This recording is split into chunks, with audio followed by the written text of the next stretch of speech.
ఆచార్య భరద్వాజ సేవా సంస్థ సూళ్లూరుపేట వారు ఆగస్టు 25, 2025వ తేదీన తిరుపతి జిల్లా సూళ్లూరుపేట మండలం అటకానితిప్ప గ్రామంలోని బేసిక్ ప్రైమరీ స్కూల్ నందు 1వ తరగతి నుండి 5వ తరగతి వరకు చదువుతున్న 22 మంది విద్యార్థులకు వారి ప్రగతి నిమిత్తం నోటు పుస్తకాలు, వాటర్ బాటిల్స్ మరియు ఆట వస్తువులను ఇజేం శ్రీమతి రేవతి గారికి అందజేయడం జరిగింది.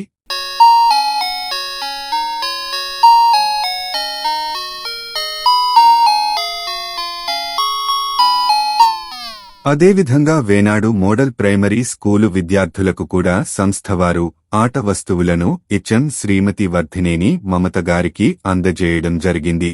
ఈ కార్యక్రమంలో ఆచార్య భరద్వాజ సేవా సంస్థ సభ్యులు పాల్గొన్నారు.